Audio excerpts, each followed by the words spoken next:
ठान में नहीं आते। 2 ही चैप्टर हैं, हरि पसंद कर रहे हो या हरि की माया। हर भक्त के सामने आता है तो प्रायः लड्डू ही खाने को मिलता है। बचता वही है जो मामे वे प्रपद्यन्ते माया में ताम तरंती थे, केवल हरि।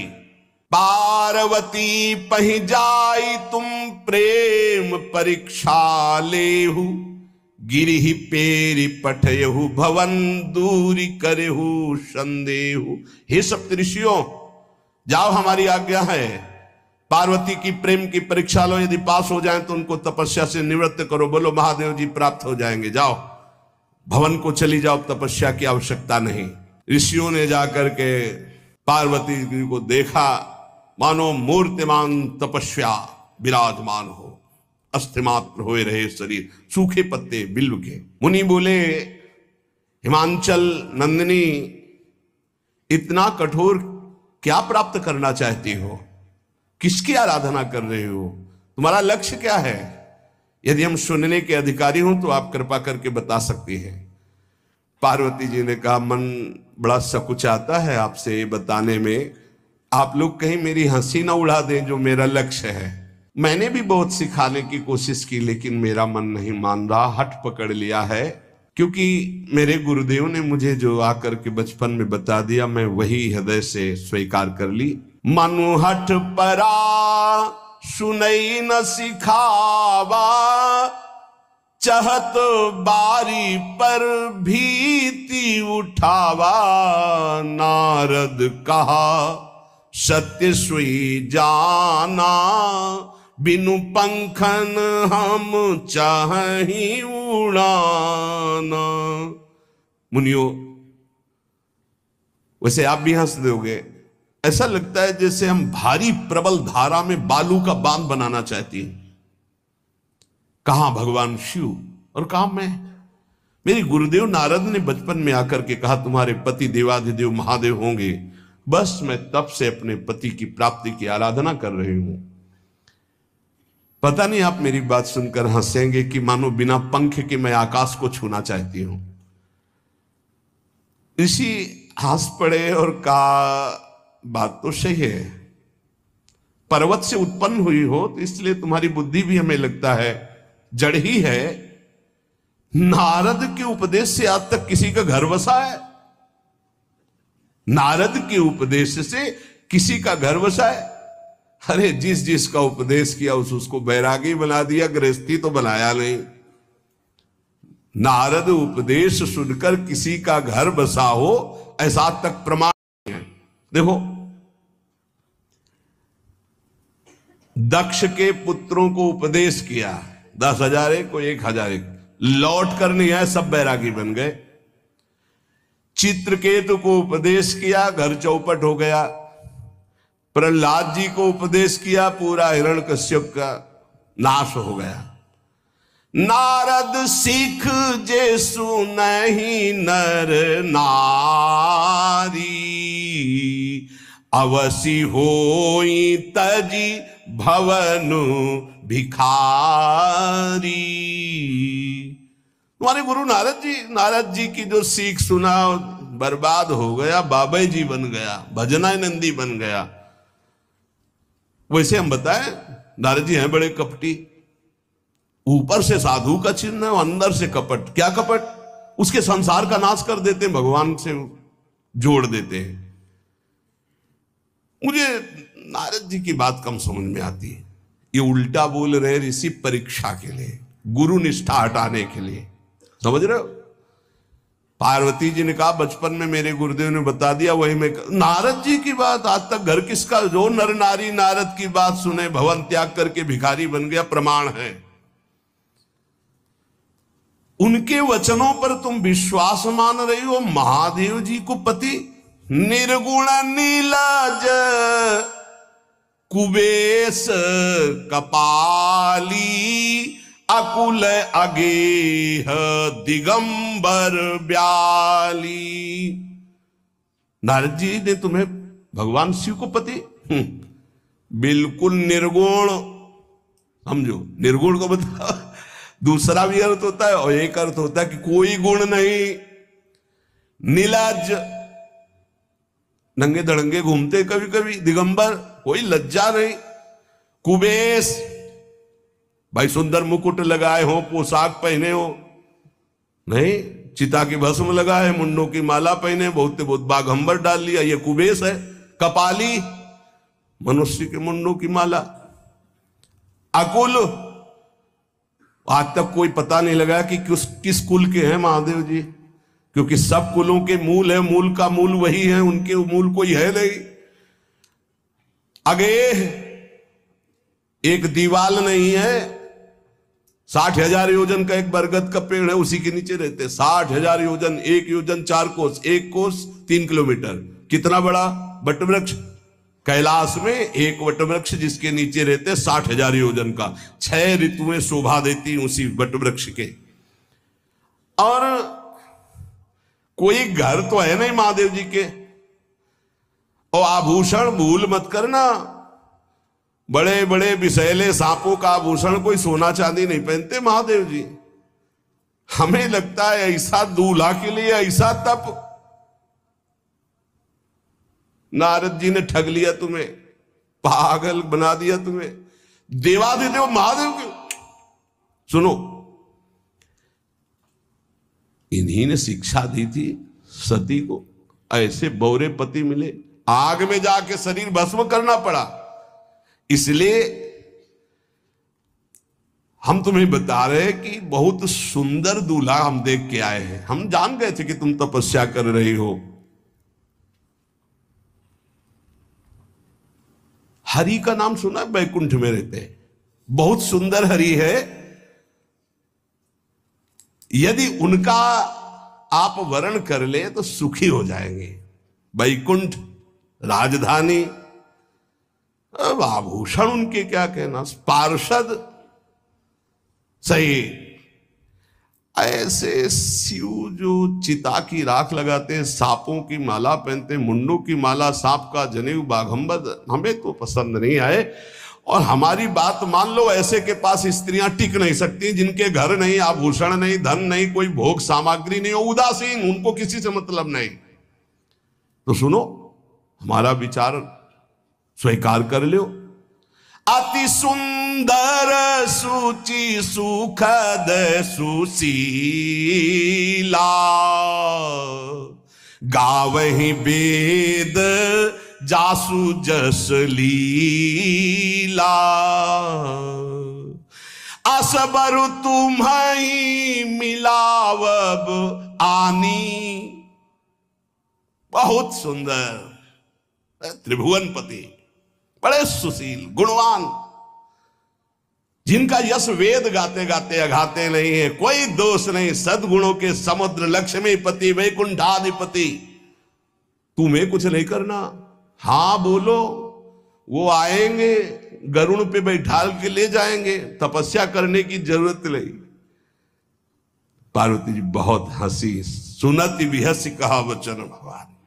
अच्छा अच्छा अच्छा, आपने ठीक कहा कि पर्वत से हमारा प्रादुर्भाव हुआ है, इसलिए आपको यह भी पता होगा कि पर्वत बहुत हठीला होता है, जहां डटा है वहीं डटा रह सकता है।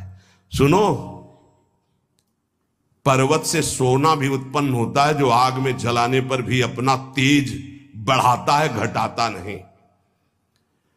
तुम मेरे गुरुदेव के प्रति ऐसा बोले कि वो जिसको उपदेश करते हुए उसका घर उजड़ जाता है, तो बसौ भवन उजरो नहीं डरो, पर नारद बचन न मैं परिहरऊं। अपने गुरुदेव के एक भी शब्द को मैं नहीं काट सकती, चाहे मेरा जीवन रहे या ना रहे। बसन हमारा और हमारा भवन, हमारा श्रृंगार, हमारा सर्वस्व, ये मिले या ना मिले, पर हमारे महादेव जी मुझे मिले।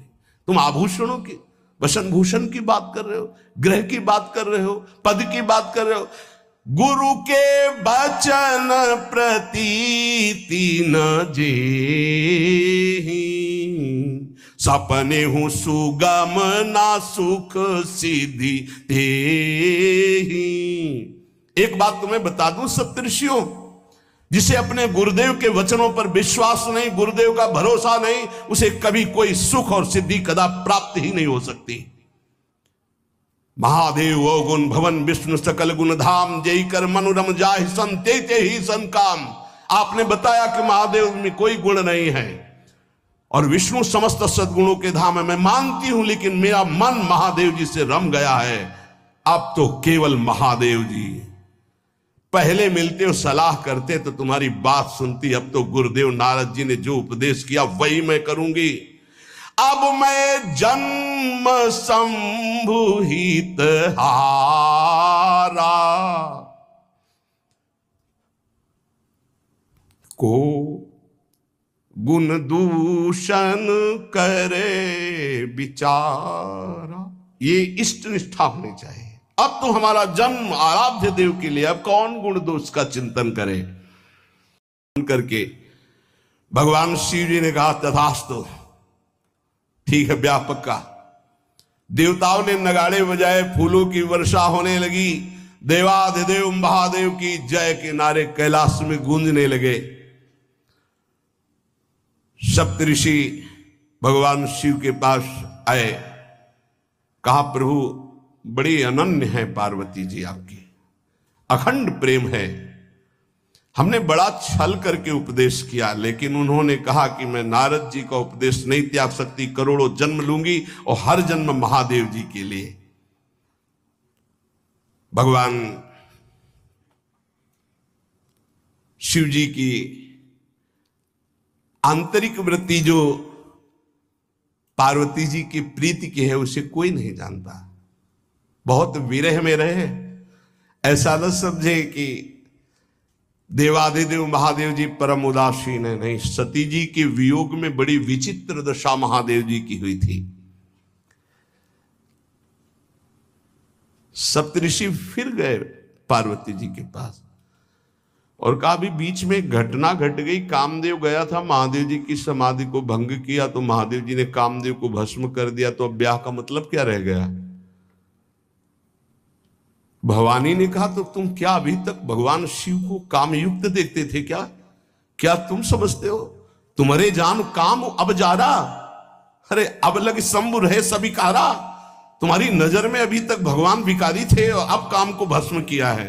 अरे हमने भगवान शिव की आराधना की, हमरे जानी सदा शिव जोगी, अज अनवद्य अकाम अभोगी। मैंने तो शिव को सदा ही योग संपन्न ब्रह्मबोध देखा है। वचन और कर्म से, मन से मैंने यदि भगवान शिव को अपना स्वामी माना है, योगी, अजन्मा, अनिंद्य, काम रहित, भोगहीन, तो निश्चित मुझे प्राप्त होंगे। भगवान शिव के पास फिर सप्तऋषि गए, बोले प्रभु गजब की निष्ठा है, केवल आपके प्रति प्रेम है। ब्रह्मा जी ने लगन रची, सप्तऋषियों को बुलाया और कहा ब्याह दोनों तरफ, ये लड़की पक्ष की लगन, ये वर पक्ष की लगन। ब्याह तय हो गया, दिन नक्षत्र घड़ी, नगाड़े बजने लगे देवताओं के लिए, सुमन वृष्टि हुई। ब्रह्मा जी ने सबको बुलाया, हिमालय ने सबको निमंत्रण दिया, बड़े बड़े पर्वत भेंट लेके आ रहे हैं, बड़े बड़े रसनिधि समुद्र भेंट लेकर के आ रहे हैं। वहां भोजन पान के लिए हिमालय के पास कोई कमी थोड़ी थी, रस की नदियां बह रही थी, विविध प्रकार के रस, विविध प्रकार के फल, विविध प्रकार के भोग वहां सब व्यवस्थित किए जा रहे हैं।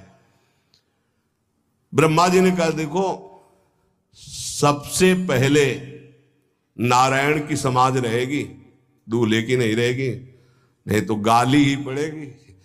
हिमालय के यहां प्रवेश पाने के लिए बरातियों में सबसे पहले नारायण, फिर देवराज इंद्र का परिकर, वायु देवता, अग्नि देवता, सबसे पीछे दूल्हा की बारात।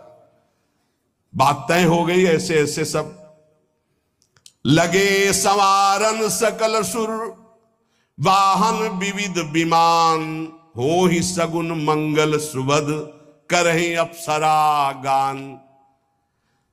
सब अपने अपने वैभव संपन्न सब तैयार हो रहे हैं।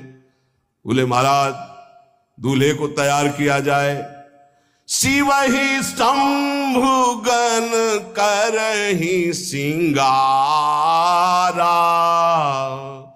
जटा मुकुट अहि मोर संवारा।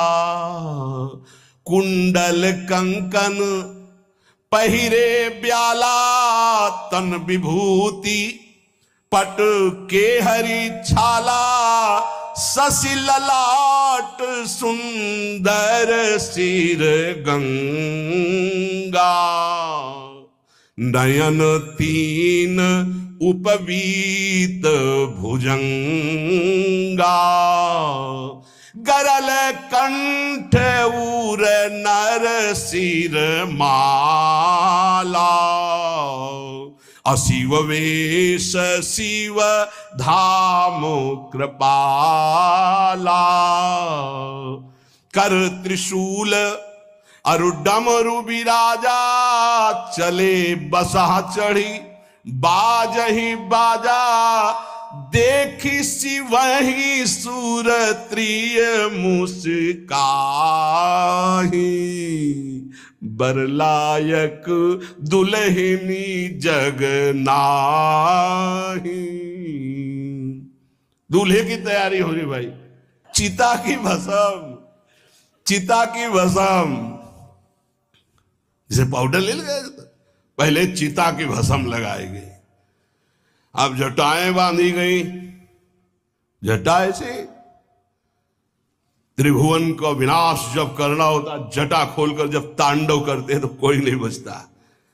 जटा कटा संभ्रमम भ्रमण निलंप निर्झरी, विलोलवी चिवल्लरी विराजमान मूर्धनि। धगत धगत धगत जो ललाट पट्ट पावके। तीसरा नेत्र मानव विश्व का विनाश करने के लिए उसे पटबंद किए हुए विशाल जटाएं। जटा का तो मुकुट सवार आ गया, अब जटा बंध है काहे से? सांप, ये मुकुट सांप। और कुंडल करिया और भूरी भी थी, हाँ सोने चांदी के लिए। पहिरे ब्याला, बाजूबंद छोटे फण वाले है, कोई पनिहा कोई दुमहा ऐसे। और ऐसे जनेऊ वासुकी नाग, गले के माला भगवान का विभूत, ऐसा स्वरूप है। और शेर की छाल नीचे, शशि ललाट, द्वितीया का चंद्र, शशि ललाट, ये मुकुट द्वितीय का चंद्रमा। सुंदर सिर गंगा, भगवती गंगा फवारे ले उठते जटा के बीच से गंगा जी।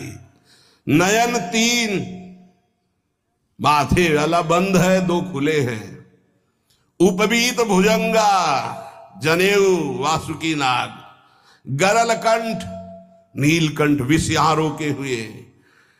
और मुंडों की माला, हाथ में त्रिशूल, डमरू बंधा हुआ, नंदिकेश्वर पे सवार। बोले ऐसे दूल्हा के लिए दुल्हन तो त्रिभुवन में नहीं मिलेगी, ऐसा दूल्हा दुल्हन का मिलेगी। अच्छा, दूल्हा सज गया, ब्रह्मा जी ने देखा, बोले महाराज आगे आपकी सवारी। नारायण भगवान उनके चतुर्भुज पार्षद, शोभा सुगंध सौरभ, आगे गरुण पे सवार, पीछे हंस पे सवार ब्रह्मा जी अपना परिकर, देवराज इंद्र, भगवान विष्णु जी दूल्हे की तरफ देखे, बोले महाराज विष्णु कहा अस बिहस तब बोल सकल दिशराज। बिलग बिलग होई चलो सब निज निज सहित समाज। कोई भी दूल्हे के पास मत फटको, पीछे रहने दो, सब अलग अलग समाज चलो, नहीं पानी नहीं मिलेगा हिमालय के अगर आगे ये हुई तो। अब तो वर अनुहारी बरात न भाई, हंसी करहियो पर पुरजाई। नारायण ने कहा कि दूल्हा के अनुरूप ही हम सब बराती नहीं भैया, दूल्हा सबसे पीछे, सब बराती क्रम से, पहले हम, फिर ब्रह्मा जी, फिर देवराज इंद्र, ऐसे सब।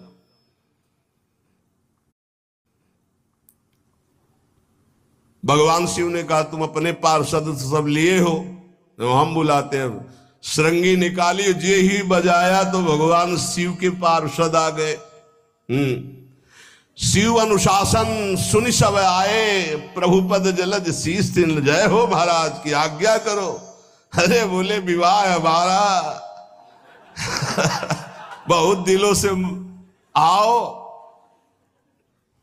घुचप्पा जैसे देखो ना, अगिया बैताल। हाँ अब कैसे शिव के बराती हैं, जरा ये आगे पार्टी तो निकल गई बंदनी। ये जो भगवान शिव ने बुलाया बरातियों को, अपने साथियों को मुखहीन विपुल मुख काहू, बिनु पद कर को बहुपद बाहू, विपुल नयन को नयन विहीना, रिष्ट पुष्ट को अति तन खीना। किसी के एक को मुख नहीं, केवल मांसई का पिंड है, और किसी के पूरे शरीर में मुख ही मुख है। किसी के एक भी हाथ पैर नहीं है, लुढ़कता चल रहा है, और किसी के बहुत से हाथ पैर हैं। किसी के नेत्र नहीं है, किसी के बहुत नेत्र हैं, बड़ा विचित्र। किसी के हड्डी हड्डी है तो कोई बहुत मोटा है, कोई बहुत पतला है। तनखीन को अति पीन, पावन को अपावन, गति धरे भूषण कराल, कपाल कर सब सद्य सोनित तन भरे। खरस्वान सुमर सुकाल, मुख गण भेष अगणित को गने, बहुजिनस प्रेत पिशाच जोगी, जमात वर्णत नहीं बने। पिशाचिनी खून लपेटे नाच रहे, भगवान शिव का विवाह। और भूत और किसी के सुअर के मुंह, किसी के कुत्ता के मुंह, किसी के गधा के मुंह, बड़ा विचित्र भेष भगवान के शिव के पास। नाचहि गावै गीत, कौन अप्सरा गंधर्व नहीं, परम तरंगी भूत हो, ऐसे बच रहा है। ये गान हो रहा, हड्डी हड्डी है भूत की, भगवान शिव के सामने नाच रहा है, गा रहा। कैसा शोभा होगी, खून लपेटे पिशाचिनी, अगिया बैताल, रोड लाइट, अगिया बैताल, भगवान शिव की बारात। भूत प्रेत बड़े मौजियल, स्वामी का विवाह हो रहा है, खूब छिड़क कर नाच रहे, देख ले तो मूर्छा आ जाए। अब बनी है बारात, तो जस दूल्हा तस बनी बराता। बाजा कौन बाज रहे हैं? कोई गाल बजा रहा है, कोई मुंह बजा रहा है, और बैंड थोड़ी बज रहे हैं।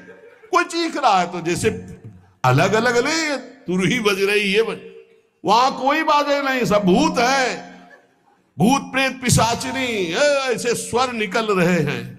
अब भगवान शिव चले नंदिके पर सवार होकर, जस दूल्हा तस बनी बराता। हिमालय बड़े उत्सव में है, देवाधिदेव महादेव जी की महिमा हिमालय की पत्नी से नारद जी ने सब सुना रखी है। अब तो जितने भी सुंदर सुंदर सब पदार्थ, सब व्यवस्थाएं, सब किए, हाथ जोड़े खड़े हैं। जगदम्बा जहां विराजमान है, वहां सिद्धियों की कौन सी कमी है। ये हुआ कि जय हो बारात पधार रही है, सामवेद का गान करते हुए गरुड़ पर विराजमान भगवान नारायण। सब हिमालय वासी ओहो धन्य है, धन्य, यही दूल्हा है, बाराती है। तो दूल्हा तो भी बहुत है सुंदर हो गए, सब देख के लुभायमान हो गए, नारायण परिकर सब। पीछे देखा हंस पर सवार भगवान ब्रह्मा जी, चतुर्मुख, वेद सब। दूल्हा पीछे, गांव के नगर के लोग है ना, ये दूल्हा नहीं, सयाने लोग कहते हैं दूल्हा। दूल्हा तो ये तो ब्रह्मा जी है, देवराज इंद्र, ये दूल्हा नहीं, नहीं नहीं, ये दूल्हा नहीं, ये दूल्हे की बाराती है। वो गजब, इतने सुंदर दूल्हे के बाराती, तो दूल्हा तो फिर बहुत हृदय में आनंद है, उत्साह है। नगर की बालक बालिकाओं नौबधुओं को ऐसे देख रहे, दूल्हा कौन है ऊपर से चले। जब सब निकल गए तो बहुत हृदय में आनंद था कि अब दूल्हा के दर्शन होंगे। जोई दूल्हा की पार्टी आई, शिव समाज जब देखन लागे, भीतरी चले बाहन सब। जितले अगवाली कर ले आए थे, धोती संभाल के जान बचा के भागे। जो बड़े बूढ़े थे, जो महिमा सुने थे, वो धरि धीरज ताहा रहे सयाने, बड़ी हिम्मत करके रुके कि शिव हैं। लेकिन जो नौजवान बालिकाएं, बूढ़ी नौबहुएं, ये को वहां मंगलाचार में नहीं टिकी, सब अगवानी भाग पड़ी। धीरज धर करके बालक घर में पहुंचते, जवान पहुंचते, बहुएं, क्या बात है, तुम लोग भयभीत क्यों हो गए, कोई घटना घटी क्या ब्याह में?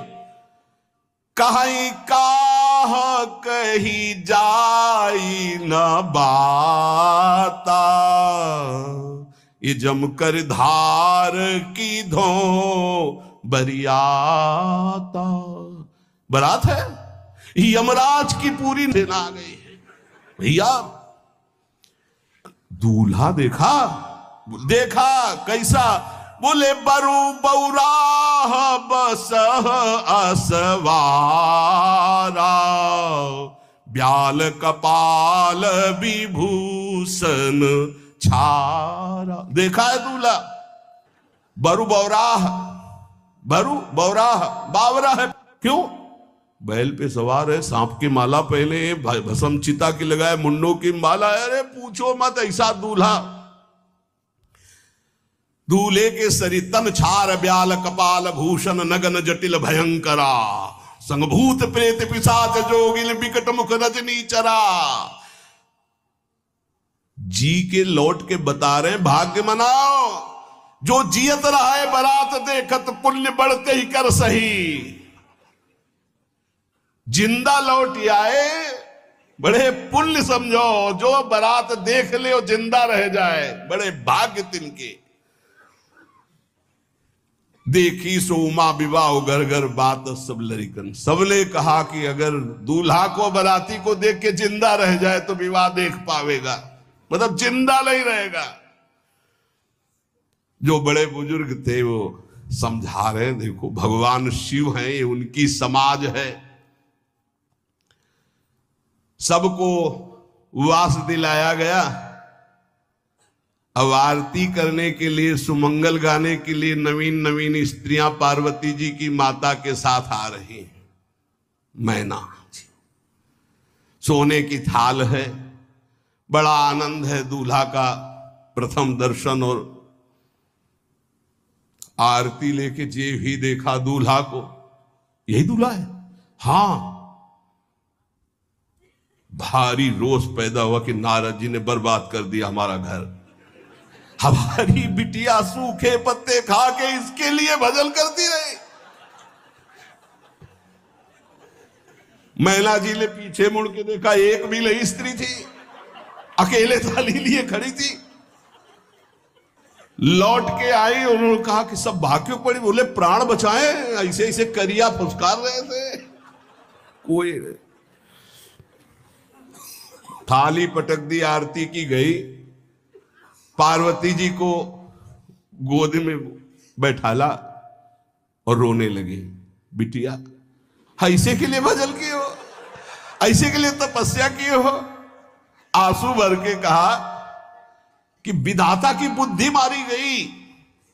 जिसने तुम्हारी जैसी सुंदर कन्या, वो ऐसा बावरा दूल्हा, ये संयोग रचा है। बुद्धि खराब हो गई ब्रह्मा की। कसकीन बरु बौराह विधि जय तुम्हें सुंदरता। त्रिपुर सुंदरी भगवती पार्वती जी। अरे जो फल लगना चाहिए कल्प तरु में, वो बमूर में लग रहा है। ये आज वही दिल उत्सव, ब्याह का उत्सव भगवान सिंह। अच्छा तो मेरा निर्णय सुन लिया जाए मैना जी का। अगर मेरी बात नहीं मानी गई तो हिमालय के शिखर से अपनी बेटी को लेकर गिर के आत्महत्या कर लूंगी, ब्याह नहीं होने दूंगी, फाइनल। तुम सहित गिरते गिरो पावक जरो, आग में जल जाऊंगी अपनी बेटी को लेके, समुद्र में डूब जाऊंगी, लेकिन ऐसे बोरे बोरा जो ये बर है इसके साथ ब्याह नहीं होने दूंगी, पक्का। सब रोने लगी मैना जी का आदेश सुनकर। मैना जी कहती, हाय मैंने नारद जी का क्या बिगाड़ा था, नारद कर में काह बिगाड़ा, भवन मोर जिन बसत उजारा। कितना बढ़िया सब चल रहा था, बेटी को उपदेश किया कि वर तुम्हारे शिव देवाधिदेव महादेव, बर्बाद कर दिया सब। ऐसा दूल्हा, सच्ची मैं ठगी गई नारद जी के द्वारा, पर अब अपना घर बर्बाद नहीं होने दूंगी। क्या जाने नारद जी बेटी का प्रेम क्या होता है, बांझ कभी प्रसव की पीड़ा जानती है, क्या जाने बाबा जी है हमारी बेटी हो ऐसा दूल्हा। जब देखा कि मां बहुत गुरुदेव को उल्टा सीधा बोल रही है तो उन्होंने कहा, माता विचार पूर्वक, जननी ही बिकल विलो की भवानी, बोली जुत विवेक मृदुबानी।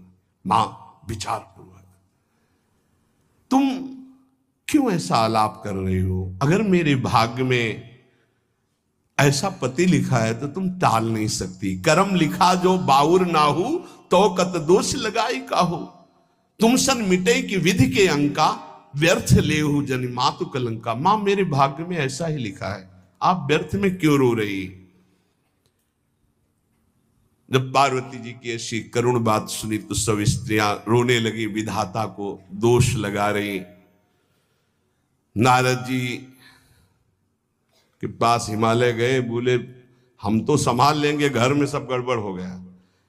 अरे इनको समझाते कि ठीक से आते, कैसे आए हैं ये, जैसे विनाश कर ले आए हो।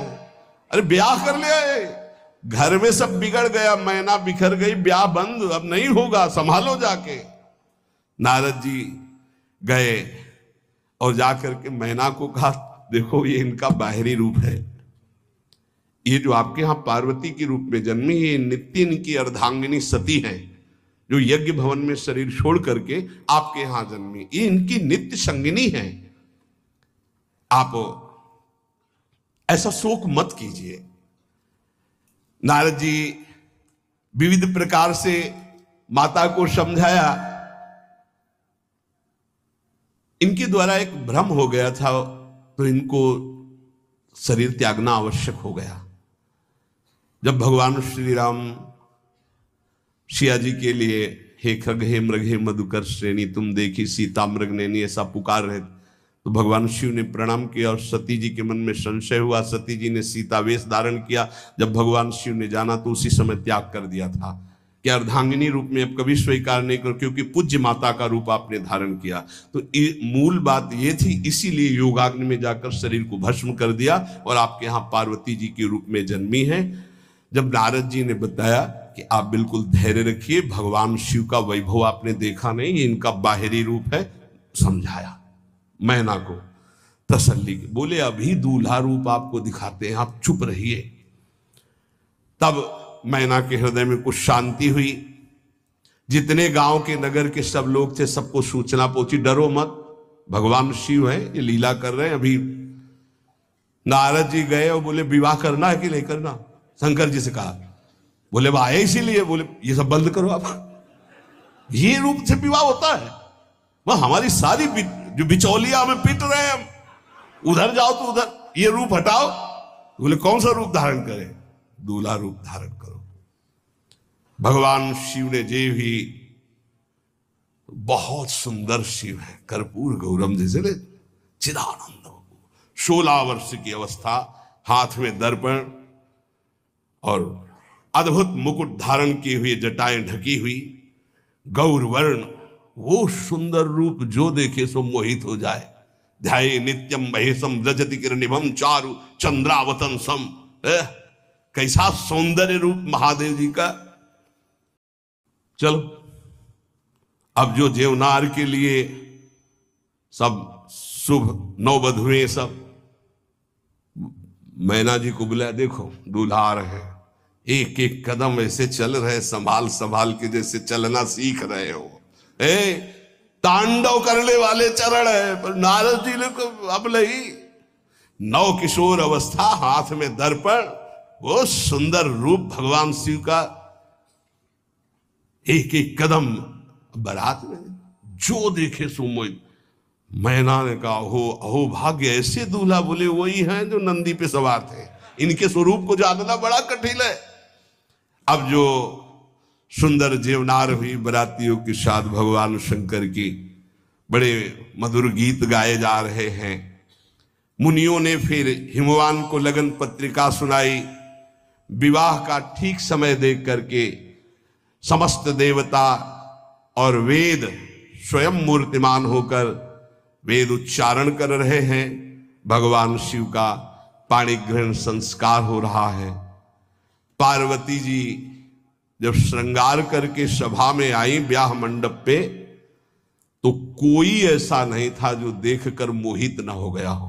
त्रिपुर सुंदरी अम्बा है, लेकिन सब ने उनके श्री चरणों में सर झुकाया, क्योंकि जगदात्मा महेश पुरारी जगदम्बिका जानि भव भामा सुरन मनन मन कीन प्रणाम। ऐसा सुंदर रूप अम्बा जी का त्रिपुर सुंदरी है। जब वो दुल्हन रूप में पधारी, कोई भी ऐसा नहीं था जो एक बार देखकर मोहित न हो, पर सब श्री चरणों में, क्योंकि जगदम्बिका है, भगवान शिव की आद्या शक्ति है। सुंदरता मर्जाद भवानी जाय न कोटि बदन बखानी। करोड़ों मुखों से यदि वर्णन हो तो इस समय जो पार्वती जी का सुंदर रूप है, नव किशोरी और दुल्हन रूप, पार्श में बैठे अत्यंत सुकुमार, कपूर और चांदी की तरह गौर वर्ण, एकदम तेजोमय, विशाल नेत्र, स्वर्ण आदि के आभूषण, कहीं कोई एक बिच्छू सर्प कुछ नहीं, बिल्कुल नव किशोर राजकुमार स्वरूप भगवान शिव। पार्वती का मन रूपी भौरा शिव जी के रूप को देखकर लुभायमान हो रहा है। आज्ञा भई ब्याह प्रारंभ हो। आश्चर्य की बात, गणेश जी का पूजन सबसे शुरू हुआ। लियो, मुनि अनुशासन गणपति पूजे शंभु भवानी, गणानान्त्वा गणपति ग्वंघवामहे प्रियानान्त्वा प्रिय। लियो, बोले गणेश जी और पार्वती जी के मतलब पुत्र का भावातल कि वो जो उट्टल लगा रही थी उसी से आदि गणेश है, आद्य गणेश है। जैसे आदि ब्रह्म, जैसे आदि ब्रह्म स्वरूप ये गणेश है। भगवान शिव और पार्वती जी ने प्रथम गणपति पूजन किया। मुनि अनुशासन गणपति ही पूजे शंभु भवानी, को सुनि संशय करे जनी। ये अनादि जी जान, कोई संशय मत करना कि वो पुत्र है जो पार्वती जी से प्रकट हुए। बोले नहीं, ये अनादि गणपति का पूजन हो रहा है जो ब्रह्म गणपति है। जस विवाह कै विधि श्रुति गाई, महामुनिन सो सब करवाई। गही गिरीश कुश कन्या पानी, भवई समर्पी जानी भवानी। पाणी ग्रहण संस्कार किया, कन्यादान। ये बहुत बड़ा गृहस्थ धर्म में परम पावन है। देखो, जो हमारी पूर्व धर्म मर्यादा की संस्कृति कितनी पावन संस्कृति है, जिसको आज हम भूलते चले जा रहे हैं, मनमानी आचरण करते चले जा रहे हैं। इसलिए गृहस्थ भी सुखमय नहीं रह गया है। गृहस्थ अगर धर्म के अनुसार हो तो उसको परम पद की प्राप्ति होती, परम मंगल होता है। बहुत ये जो हमारी धर्म मर्यादा है बहुत सुख देने वाली है, लेकिन इसका प्रतिदिन उल्लंघन ही होता जा रहा है। न माता से मतलब, न पिता से मतलब, मनमानी आचरणों से मतलब, जो मन जैसे आवे वैसे बहे, ये हमारी धर्म मर्यादा। देखो स्वयं भगवान कैसी मर्यादा है, पानी ग्रहण कर रहे, कुछ जल मंत्र, ब्रह्म ऋषि साक्षी, फिर पानी ग्रहण। पानी ग्रहण जब कीन महेशा, ये हर से तब सकल सुरेशा। वेद मंत्र मुनि बर उच्चरहि, जय जय जय शंकर सुर करहि, बाजहि बाजन विविध विधाना, सुमन वृष्टि नभ भय विधि नाना। जिस समय पाणी ग्रहण भगवान देवादिदेव महादेव रंबा पार्वती का हुआ, समस्त देवता मुनिगण वेद मंत्र उच्चारण करते हुए जय हो जय हो जय हो, विविध बाजे बज रहे, पुष्पों की वर्षा हो रही। हर गिरजा कर भयउ विबाहु, सकल भुवन भरी रहा उछाहु। भगवान शिव और पार्वती जी का विवाह संपन्न हुआ। बहुत कुछ श्री चरणों में भेंट रख करके हिमांचल ने प्रार्थना की, प्रभु आप तो कृपा के समुद्र हैं, अगर मेरी पुत्री से कभी कोई गलती हो जाए तो क्षमा करना। नाथ मामम प्रांशम ग्रह किंकरी करेहु, क्षमेउ सकल अपराध हुई प्रसन्न वरुदेव। हे शिव, आपसे एक ही प्रार्थना है, मेरी पुत्री अबोध है, कभी कोई गलती कर दे तो हे नाथ मैं क्षमा चाहता हूं, मेरी पुत्री से कभी आप रुष्ट मत होना। बहुत प्रकार से भगवान शिव ने उनको आशीष दिया, ढांढस बंधाया। फिर भगवान शिव और उमा आनंद पूर्वक कैलाश पधारे। चरित सिंधु गिरजा रमन, वेद न पावहि पारु, बरने तुलसी दास किमि, अतिमति मंद गंवार। कह रहे भगवान शिव की महिमा को तो वेद नहीं पार पा सकते। गोस्वामी तुलसीदास जी कह रहे मैं भला उस महिमा को कैसे गा सकता हूं, मैं तो गवार बुद्धि का हूं। भगवान शिव और माता पार्वती जी आज भी अब भी कैलाश में विराजमान है। हर गिरजा विहार नित नयऊ, यही विधि विपुल काल चले गए हो। भगवान शिव और पार्वती का जो मंगल में विवाह सुनेगा, भगवान के चरणों में प्रीति, समस्त पापों का नाश होकर हृदय की निर्मलता, हरिहर में प्रीति निश्चित प्राप्त होती है। क्योंकि ये परम वैष्णवाचार, परम बोध संपन्न जगत गुरु भगवान शिव की लीला हृदय के अहंकार को मिटाती है। ये अहंकार के अधिष्ठात्र देवता है भगवान शिव, और जब तक अहंकार रहता है तो हरि के चरणों में या प्रियाजू के चरणों में प्रीति नहीं होती। सुनहु राम कर सहज स्वभाव, जन अभिमान न राखे काहू। तो भगवान शिव जिस पर कृपा करते तो अहंकार का अपहरण कर लेते और दैन्य भरी भक्ति हरि के चरणों में हो जाती है। इसीलिए भगवान श्री राम अपनी अयोध्या वासियों से हाथ जोड़कर कहा, और एक गुप्त मत सबई कहां कर जोरी, शंकर भजन बिना नर भगति न पावे मोरी। भगवान शिव और पार्वती का ब्याह संपन्न हुआ, आज भी कैलाश में नित्य विहार करते हुए विराजमान है। ऐसे उनके चरणों को प्रणाम करके अपने आराध्य देव के चरणों में प्रीति मांगते हैं। नमः पार्वती पतये हर हर हर महादेव। जय जय श्री राम।